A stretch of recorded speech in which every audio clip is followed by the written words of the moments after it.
안녕하세요. 리노TV 리치노마드입니다.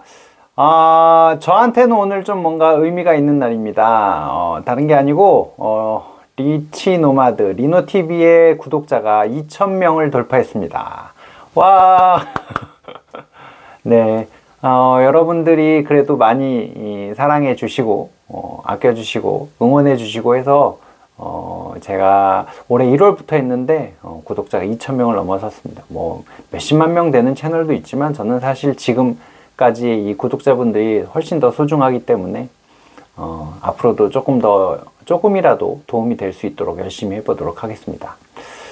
오늘은 조금 먼 얘기로 들리시는 분들도 있을 거고 아니면 지금 이제 당장 닥쳐 있는 분들도 있을 거고, 하지만 알아두면은 다 피가 되고 살이 되는 정보이기 때문에 한번 말씀을 드려볼까 합니다. 뭐냐면 배당과 이자 소득이 2천만 원을 넘어가면 어떤 일이 벌어지는지 여러분들 많이 알고 계시죠? 종합소득세는 많이 알고 계실 텐데 건강보험료 관련된 이슈가 이번 달부터 조금 문제가 됐습니다. 저도 막상 이거 지금 잘 모르고 있다가 당해갖고 한 달에 꽤 많은 돈이 지금 홀라당 날아가게 생겼는데 그 얘기를 한번 해드려 볼까 합니다. 배당 플러스 이자 수익 뭐 이런 수익들이 2천만 원 초과되면 종합소득세 신고되는 거는 제가 한 3월 달에도 한번 이 얘기 했었거든요. 이제 어떤 구독자분께서 이거 배당 맨날 더 받으라고 하는데 배당 많이 늘어나면 세금 엄청 많이 내잖아요. 뭐 이제 뭐 이런 질문들을 하셔서 거기에 대한 대답을 해드렸었는데, 그때만 해도 이제 그 종합소득세를 떼는 게 어쨌든 우리가 배당 소득 받을 때 15.4% 이미 띄고서 그 다음에 이제 추가로 소득세를 더 내는 거잖아요. 그게 이제 뭐 4,600만 원 넘어가면, 이게 이제 과표 기준으로 4,600이기 때문에 그냥 연봉 기준이 아니고요. 이제 넘어가면은 뭐 24%니까 한 뭐 8, 9% 정도를 더 떼야 되는구나, 뭐 이제 이런 생각을 하셔서 아이 그거 아까워서 어떻게 해요 하지만 이제 뭐 그런 얘기도 하셨고, 근데 이제 많이 벌면 세금을 좀 내야 되니까 그 얘기도 해드렸고, 이제 이걸 좀 나눠서 받을 수 있게 구조를 짜세요 뭐 이런 얘기도 했었는데, 이제는 그 종합소득세만 신경 쓸 게 아니라 건강보험료도 신경 써야 되는 상황이 와버렸습니다.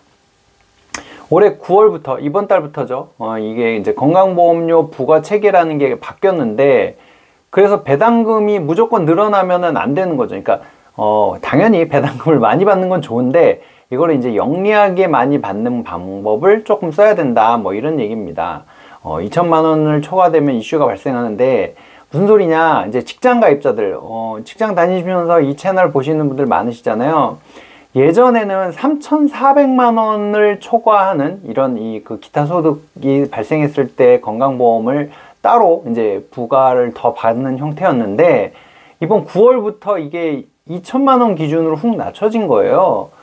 그래서 이 건강보험 입장에서는 이게 이제 그렇게 많은 사람이 해당되진 않아요. 뭐 이러려고 단 2%만, 직장 가입자의 2%만 해당되는 내용입니다. 여러분 너무 걱정하지 마세요 라고 하긴 하지만, 우리의 목표는 어쨌든 상위 2% 이런 쪽의 목표를 갖고 가야 되잖아요, 항상. 이제 그렇다 보니까 2천만 원만 넘으면은 건강보험료를 떼겠다, 뭐 이제 이거인 거죠. 그리고 이게 그냥 직장 가입자로 되어 있는 분의 문제뿐만 아니라 피부양자, 뭐 예를 들어서 남편분이 직장생활 하시는데 아내분은 그냥 이제 피부양자로 등록돼 있는 경우, 이때도 마찬가지거든요. 이때도 2천만 원이 넘어가면 여기도 또 똑같이 건강보험료를 그러니까 추가 징수를 하게 되어 있습니다.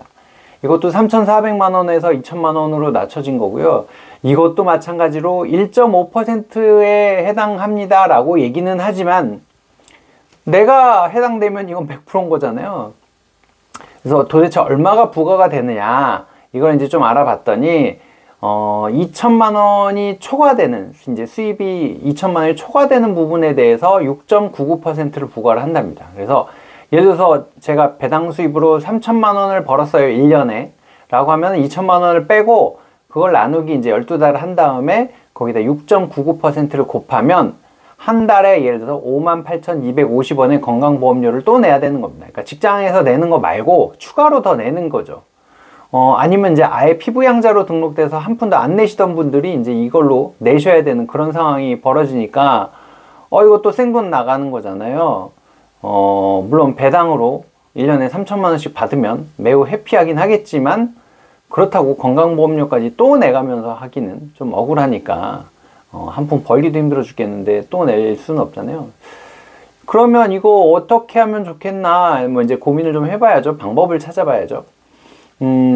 이제 배당 플러스 어떤 이자 수익, 이런 기타 수익이 2천만 원이 초과되지 않도록 배우자나 가족이 나눠서 이제 보유를 하게 구조를 짜는 겁니다. 예를 들어서 남편분이 어느 정도 맞춰놨는데 이게 뭐 2천만 원 넘어갈 것 같다. 그럼 나머지 이제 그때부터 사는 거는 배우자 이름으로 한다든지, 이제 그것도 찰 것 같으면은 애들 이름으로 조금씩 이제 나눠서 해준다든지. 이거 근데 증여세 면제 범위 아시죠? 이제 10년 동안 배우자는 6억이 기준이고요. 20세가 넘어간 이제 성년 자녀들이죠. 성년 자녀들은 5천만 원까지, 이제 10년에 5천만 원까지 증여를 해줄 수 있잖아요. 미성년자 같은 경우 2천만 원까지 증여가 가능하니까, 이게 10년마다니까 이걸 또 잘 이용하시면 되고, 그걸 이제 활용을 해서 증여를 하고 배분을 해서 운영을 하면 됩니다. 그렇게 되면은 종합소득세에다 건강보험료까지 아낄 수 있거든요. 그러니까 아까 뭐 예를 들어서 24% 종합소득세 24% 구간에 들어가시는 분이 이 건강보험료까지 더 내야 된다 그러면은 추가로 한 뭐 이제 9%를 내고 여기다가 7% 또 내니까 한 16%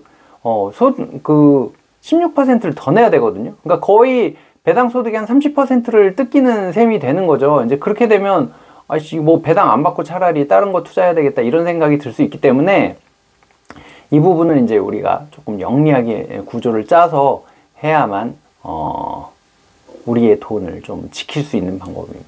이게 뭐 편법이 아니라 이 합법적인 범위 내에서 구조를 잘 짜셔라 하는 말씀을 드리는 거고요. 이런 거 하나하나가 또 다 모여서 여러분들의 수익과 이 직결되는 부분들이기 때문에 알아두셨으면 하는 생각에서 한번 찍어봤습니다. 또 여러분께 항상 도움되는 그런 정보들로 찾아뵙도록 하겠습니다. 오늘도 시청해주셔서 고맙습니다.